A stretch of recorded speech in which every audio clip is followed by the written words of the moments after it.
সুপ্রিয় দর্শক আসসালামু আলাইকুম, কেমন আছেন আপনারা? নিশ্চয়ই ভালো আছেন। আজকের ভিডিওতে আপনাদের সবাইকে স্বাগত জানাচ্ছি। আজকে আমি আপনাদের সাথে শেয়ার করব মেকআপ ছাড়া মেকআপের মতো সুন্দরী হতে চাইলে কি করবেন। তাহলে চলুন মূল ভিডিওতে যাওয়া যাক। আমরা সবাই কেন মেকআপ করি? আমরা মেকআপ করি সুন্দর দেখানোর জন্য। সেটা হালকা মেকআপ করি আর সেটা ভারী মেকআপ করি, যেমনই করি সুন্দর দেখানোটাই হচ্ছে মূল উদ্দেশ্য। তো মেকআপ ছাড়াই যদি মেকআপের মতো সুন্দর হওয়া যায় তাহলে তো সোনায় সোহাগা। এখন কিভাবে মেকআপ ছাড়া মেকআপের মতো সুন্দরী হওয়া যাবে? তো এটার জন্য প্রথমে আপনাকে যেটা করতে হবে সেটা হচ্ছে অবশ্যই প্রোডাক্ট নির্বাচনের ক্ষেত্রে আপনার স্কিন টাইপ অনুযায়ী প্রোডাক্ট নির্বাচন করবেন। তো সেটা কিভাবে করবেন? ধরুন আপনার অয়েলি স্কিনের প্রোডাক্টগুলোই আপনি বেছে নেবেন এবং ইউজ করবেন। আপনার যদি ড্রাই স্কিন হয় ড্রাই স্কিনের প্রোডাক্টগুলো বেছে নেবেন এবং সেগুলো ইউজ করবেন। আপনার যদি কম্বিনেশন স্কিন হয় কম্বিনেশন স্কিনের প্রোডাক্ট ব্যবহার করবেন। সেনসিটিভ হলে সেনসিটিভ স্কিনের প্রোডাক্ট ব্যবহার করবেন। এটা হচ্ছে সবার প্রথম শর্ত এবং সবচেয়ে গুরুত্বপূর্ণ কথা। আমরা সাধারণত করি কি, চমকপ্রদ কোনো বিজ্ঞাপন দেখিয়ে বা আরেকজনের থেকে শুনে কোনো একটা প্রোডাক্ট আমরা চুজ করি। ম্যাক্সিমাম ক্ষেত্রে এরকম হয়। আমরা খুব কম মানুষই আছি যারা নিজেদের স্কিনের টাইপ বুঝে স্কিনকে তার অনুযায়ী প্রোডাক্ট দিই। সেটা হবে না। ধরুন আমি যদি এটা উদাহরণ দেই আপনাকে, আপনার জ্বর হয়েছে। এখন আপনি যদি পেট খারাপের ওষুধ খান তাহলে কি আপনার জ্বর সারবে? কখনোই নয়, বরং উল্টো আপনার আরও শরীর ক্ষতি হতে থাকবে। কিন্তু জ্বর হলে শুধু আপনাকে জ্বরের ওষুধই খেতে হবে, তাহলে দ্রুত আপনার সারবেন এবং ভালো হয়ে যাবেন। ঠিক তেমনিভাবে স্কিন যেরকম তাকেও ঠিক সেরকম প্রোডাক্টটাই দিতে হবে। স্কিন যেরকম তাকে যদি ভিন্ন রকম প্রোডাক্ট আমরা দিয়ে থাকি তাহলে স্কিন দিনে দিনে খারাপ হতে থাকবে এবং সেটা রিকভার করাটা অনেক বেশি কঠিন হয়ে যায়। তাই অবশ্যই স্কিনের টাইপ অনুযায়ী আপনারা প্লিজ প্রোডাক্ট নির্বাচন করবেন। যদি সেটা আপনি নিজে বুঝতে না পারেন তাহলে কোনো একজন ভালো ডার্মাটোলজিস্টের কাছে যাবেন।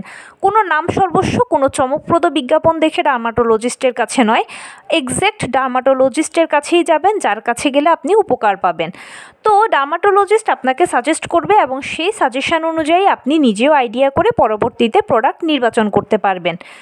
এছাড়াও এখনকার সময় প্রোডাক্টগুলোর মধ্যে লেখাই থাকে যে কোনটা কোন ধরনের স্কিনের জন্য।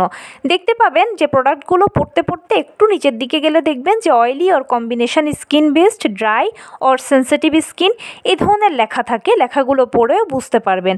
তাই অবশ্যই প্রথম কথা হচ্ছে আপনারা আপনাদের স্কিনের টাইপ অনুযায়ী প্রোডাক্টটা নির্বাচন করবেন, তাহলে সব থেকে ভালো রেজাল্ট পাবেন। দ্বিতীয় যে কাজটা করতে হবে সেটা হচ্ছে একটা basic skin care routine maintain করতে হবে আপনাকে, এলোমেলোভাবে নয়। যেমন এক্ষেত্রে থাকবে হচ্ছে প্রথমে ফেস ওয়াশ, তারপরে টোনার অথবা সিরাম এবং ফাইনালি ময়শ্চারাইজার। এখন আপনি যদি ফেস ওয়াশের পরে ময়শ্চারাইজারের পরে সিরাম ব্যবহার করেন তাহলে এগুলো কোনো কাজ করবে না। এবারে আমি বলছি যে কেন আপনারা ধাপে ধাপে একের পর এক প্রোডাক্ট দিয়ে আপনারা স্কিন কেয়ার করবেন। যেমন প্রথমে আমরা কেন ফেস ওয়াশ করব এই জন্য যে আমাদের মুখটা যেন একদম ভালোভাবে পরিষ্কার হয়, ধুলো ময়লা তেল সব কিছু যেন পরিষ্কার হয়ে যায়। সেজন্য আমাদেরকে ফেস ওয়াশ করতে হবে ভালো একটা ফেস ওয়াশ দিয়ে। এর পরবর্তীতে যেটা করতে হবে আমাদেরকে এই পরিষ্কার মুখে পুষ্টি দিতে হবে। এক্ষেত্রে টোনার ব্যবহার করা যেতে পারে অথবা ডিরেক্ট সিরামটা ব্যবহার করা যেতে পারে। অতঃপর এই ভালো উপকরণগুলোকে ময়শ্চারাইজার দিয়ে লক করে দিতে হবে যেন এগুলো মুখের ভেতরে গিয়ে আমাদের স্কিনে ভালো কাজ করে, আর ময়শ্চারাইজার বাইরে থেকে স্কিনটাকে ময়েস্ট করে, মানে হচ্ছে স্কিনটাকে যেন সফট রাখে, ভালো রাখে।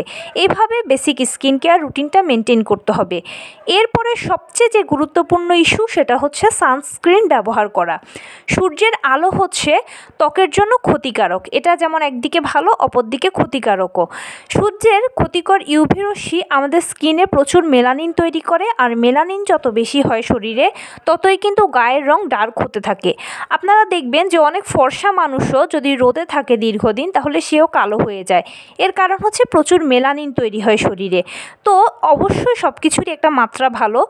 এই জন্য যেটা করবেন আপনারা অবশ্যই বাহিরে যাওয়ার সময় সানস্ক্রিনটা ব্যবহার করতেই হবে। সানস্ক্রিনটা অবশ্যই ইউভি 50 যেন প্লাস হয় সেটা খেয়াল রাখবেন। আর সানস্ক্রিন কখনোই আপনারা লাগিয়ে হুটহাট বাইরে চলে যাবেন না, তাহলে এই সানস্ক্রিন কোনোই কাজ করবে না। বাহিরে যাওয়ার কমপক্ষে 15 থেকে 20 মিনিট আগে মুখে, হাতে, পায়ে, গলায় ডট ডট ডট করে সানস্ক্রিনটা লাগিয়ে অতঃপর আপনারা বাহিরে যাবেন, তাহলেই কিন্তু এটা সবথেকে বেশি ভালো কাজ করবে।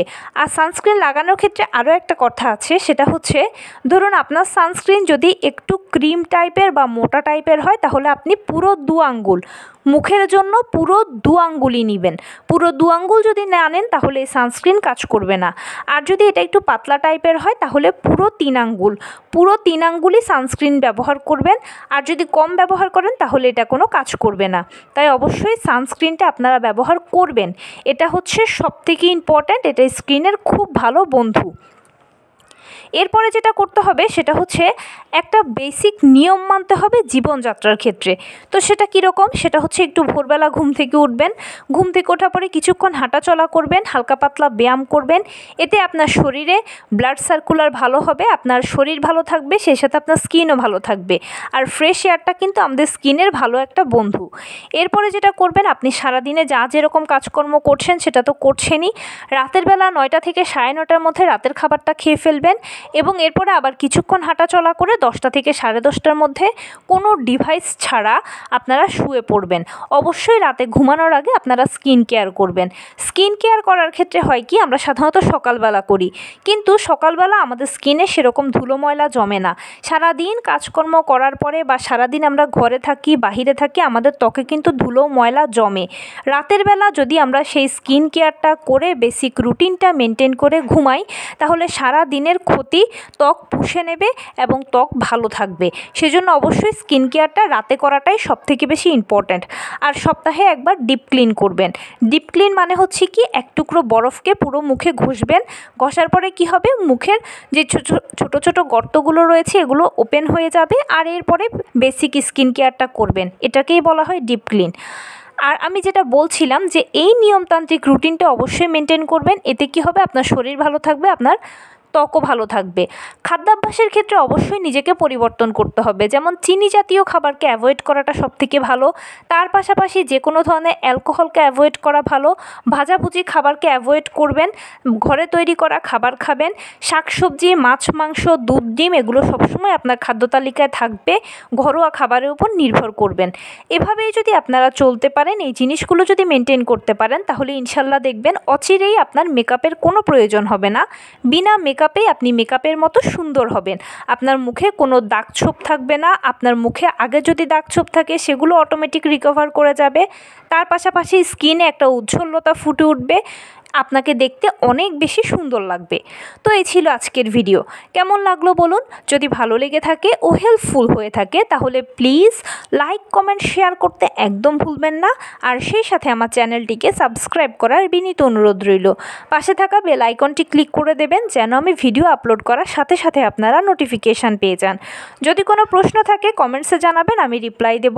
প্লাস যদি কোনো পরামর্শ থাকে যে কোন বিষয়ের উপরে ভিডিও বানালে আপনারা উপকৃত হবেন, সেটাও জানাবেন। আমি আপনাদের পছন্দের সর্বোচ্চ প্রায়োরিটি দেব। ভালো থাকবেন, সুস্থ থাকবেন। আসসালামু আলাইকুম।